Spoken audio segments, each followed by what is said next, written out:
Sup dudes, it's Snail. Today I'm trying something I've never done before, and that's a best mods of the month video. Sure, we've done other collection videos in the past, like for settlement mods or maybe weapons mods. Those videos, by the way, are in the top right corner or in the description if you haven't seen them yet. But today I'll be taking all the mods that I thought were the best from March 2025, and I'm splitting them up by category and sharing them with you here. If you see one you've been using, let me know in the comments, and as always, I love making these videos. You love watching them, so like and subscribe if you want to keep these videos coming. You know I love my settlement mods, so today we're starting off with the settlement mods category, and starting with a new settlement location from 10 Hats. Yeah, that's my dog, 10 Hats, let's go baby. It's the Peabody house, you know, as in Billy Peabody, the kid in the fridge. I guess I was in there for a really long time. Now he's a polarizing icon whose quest has unfortunately created two unexplained consistencies within the Fallout lore where ghouls are concerned. For one, he's a ghoul that supposedly hasn't drank water, eaten, or stretched his legs in 210 years. Secondly, his age is effectively frozen in time to render him the nuclear version of Peter Pan. Now you can sell him off to a slaver when you find him. Cute kid. Is he for sale?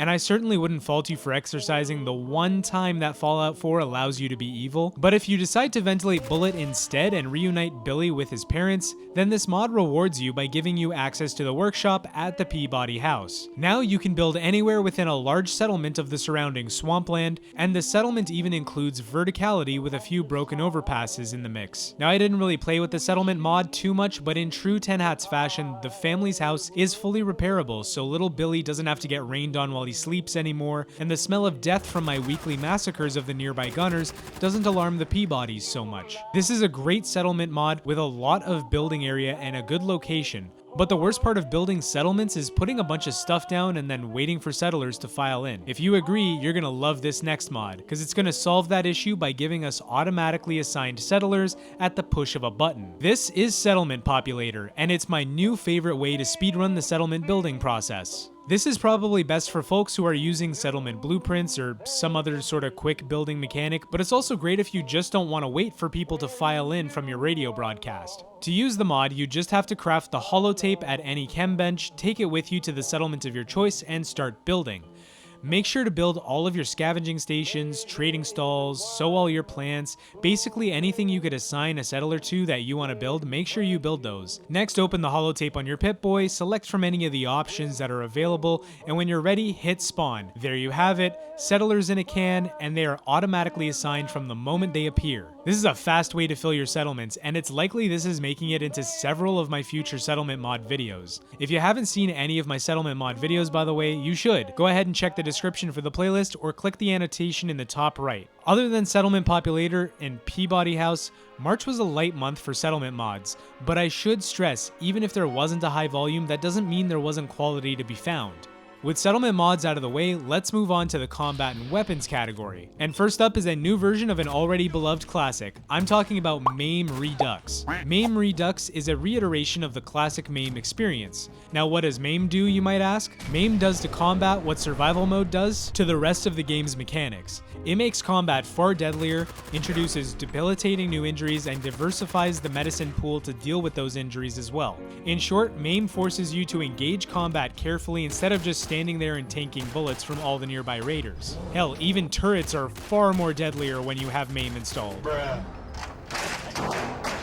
MAIM is a super rewarding combat experience, partly because it makes headshots and injuries feel so much more consequential. Not just to your enemies though, both outgoing and incoming headshots are absolutely lethal. You could walk up to a random scaver who just found some loot and get your head blown off with a full bar of health and armor and no time to react. The fuck, man? Conversely, you can also engage in a fight with an enemy who has a lot of health, put a few well-placed headshots on them, and they go down like a sack of potatoes. And here's the key, even if you do wear a helmet to mitigate lethal headshots, it only mitigates them.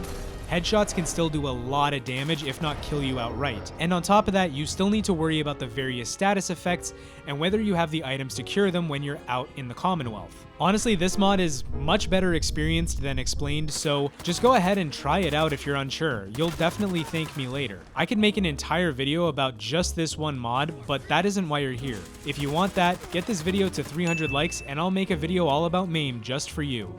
Also, if you're gonna try MAIM out, make sure you use some of these weapons further on the list while you're playing, such as the Mobster Gat Pack. Now, the Mobster Gat Pack includes 3 iconic weapons from the criminal underworld ready to be used in the Commonwealth. All weapons are leveled list integrated, and what that means is that you can find them on vendors and enemies after you reach a certain level. My personal favorite of this bunch is the Uzi, which has some of the cleanest iron sights I have ever seen in Fallout 4. It was truly a treat to play with this thing, and taking it to a workbench reveals a plethora of customization options for those of us who like tinkering with our toys. Of course, the customizations also apply across the board to the other 2 weapons included as well. And for any of you lore puritans out there, there's also a distinct lack of any over-the-top modern fixtures that many would refer to as tactical. And if you're wondering why I pointed out to lore puritans about this fact, that's because I consider these lore friendly. Here's my reasoning. Seeing as these weapons and their designs are not far from the timeline cutoff, you could comfortably call these vanilla plus. See, weapons usually spend around a decade in development and whatnot, and anyways, sorry, autism talking, but I got it under control. Each weapon is going to feature high quality textures, custom animations, and sounds that'll really bring these things to life. Personally, I had a really hard time taking my eyes off the swinging belt loop on the Uzi. I mean, it just keeps moving from side to side, it's so hypnotic. I also have to take a second to appreciate that not 1 but 2 pistols are included in this bundle. And that's huge because often I feel like pistols are just underloved by weapon modders. Speaking of uncommon weapons, I also really like this next one. This is a degenerate DAC weapon that adds a New Vegas classic into the Fallout 4 weapon list. This is the Laser RCW. This mod hits 2 highly important categories. 1, it's a remake of an iconic weapon from New Vegas, so now New Vegas fans will get at least 1 more toy to use on an NCR veteran themed playthrough.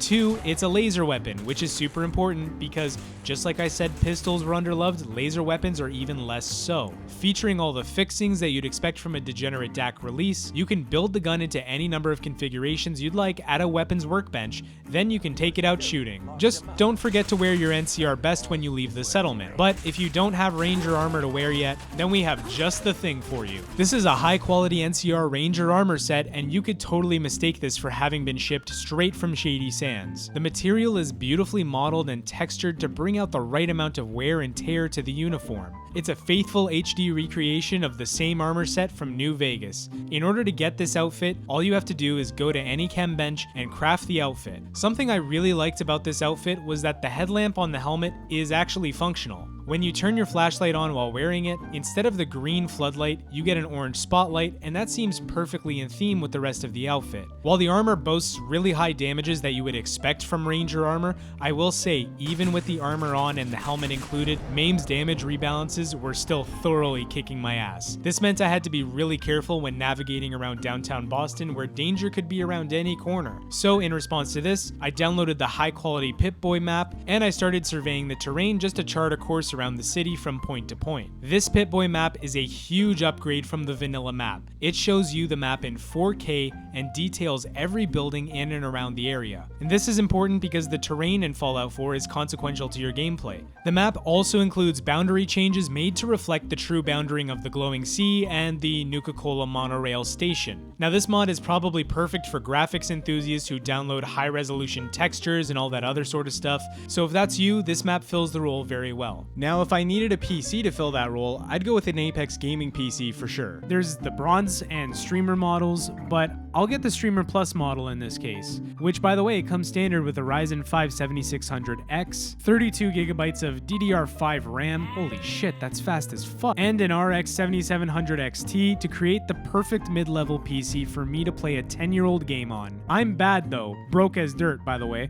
so I'm just gonna use their financing option to pay as low as $60 a month to get the party started sooner. Plus if I use code SNAIL at checkout, I can get 5% off my purchase price. Click the link in the description or the pinned comment now. Thanks Apex. Now this next mod is going to fill a completely different kind of hole. Oh, sorry, I meant role. No Player Archetypes is a mod that does some funky back-end stuff with tagging to animate the sole survivor during conversations. Whereas before, the sole survivor wouldn't really move their hands or have many facial expressions during conversation, with No Player Archetype, that changes in a subtle yet satisfying way. Now your character will move, they'll express, they'll animate with their hands. This mod adds just a little bit more life during conversations that was missing before we had this. I mean, beforehand, you could easily be mistaken that the sole survivor was actually basically a synth created by father to replace his other dead parent since everyone else's cryo chambers went offline after Kellogg came storming into the vault, but that's beside the point. While this mod may not be a massive overhaul of anything,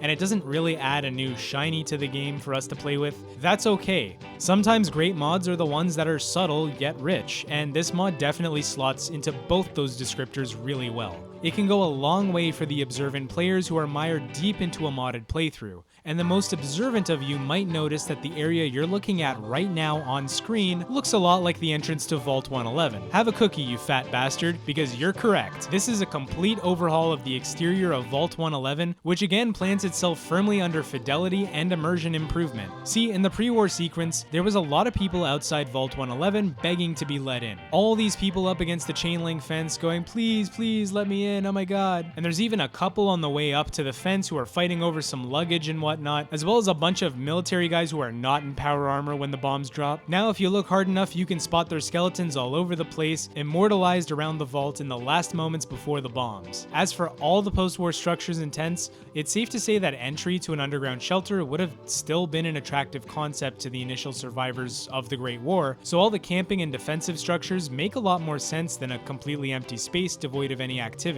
And also, there's a bit of a note to give some lore to the location as well as why all this has been built up, and I will say that the note is short but very effective, and it really puts the cherry on top of the cake for this mod. This is another small but mighty entry that will do some heavy lifting in the right mod list. Anyways, that's it for our best mods of March 2025. Let me know in the comments, was there one I missed? Maybe there was one mod this month that you really liked? And how did you feel about the mods I talked about? How would you personally rank them? What's your favorite among all of these? Me personally, it's MAIM, but if I had to choose a second, it's Vault 111. Another thing as well before we move on, if you haven't already, make sure you like and subscribe. I love making these videos for you and talking about mods with you, and liking and subscribing are easy ways to support the channel and keep me talking. Don't forget to join the Discord if you want instant notifications of new uploads, or you want to show off your settlement builds, or even if you just want to hang out with me. Until next time guys, I'm Snail, take care, brush your hair, this is another mod video, and peace dudes, I'm out.